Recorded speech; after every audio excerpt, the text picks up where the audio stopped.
9 years ago, Winnie M Li was on a hike in Northern Ireland when, in broad daylight, she was violently raped by a 15-year-old boy. He was subsequently arrested and jailed for 8 years. Winnie, though, struggled to recover from her ordeal. But then she decided to use her experience to write a novel. This novel. I spoke to her earlier and I began by asking her how hard it was to write. I mean, I think writing any novel is hard. It's certainly not like something you just decide to do. But I'd known for a long time I wanted to write it, and it was hard to write because it meant, in a lot of ways, kind of reliving kind of the worst episodes of my life. But then I also felt it was necessary to have to do because I wanted to address the issue and how much it impacts people's lives. Did you have to really dig up those old feelings and confront some things that you perhaps didn't want to?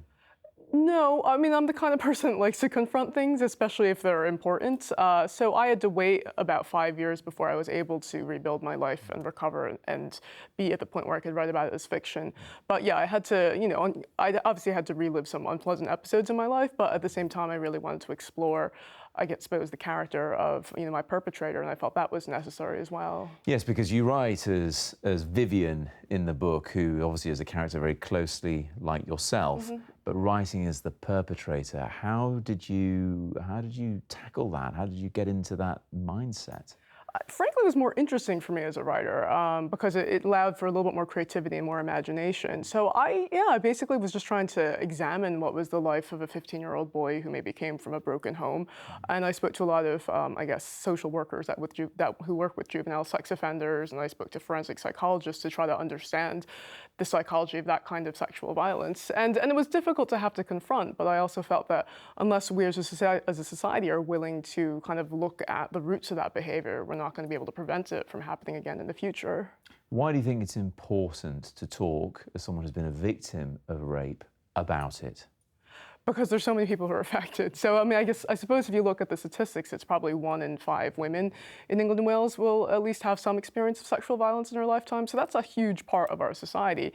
And our lives are indelibly impacted by that kind of violence. And if we don't feel like we can talk about it, then actually everyone's kind of going around carrying a burden in some ways. And do you find, Winnie, that if people don't talk about it enough, that they then end up feeling defined by that one act instead of what else has happened in their whole life?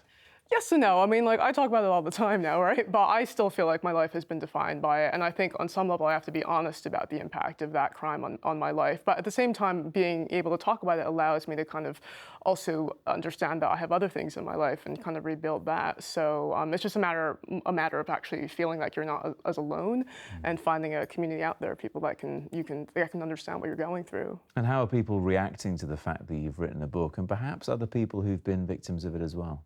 Yeah, it's been actually really good reaction. So I've had a lot of other survivors who've come up to me and said they've read it and they've never read anything that captures that accurately kind of the aftermath of the trauma, and they don't feel like they're as alone.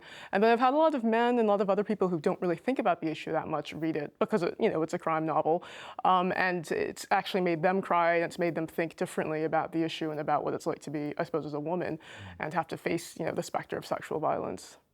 Thank you so much for coming in. Very best of luck with it. Thanks, Matt.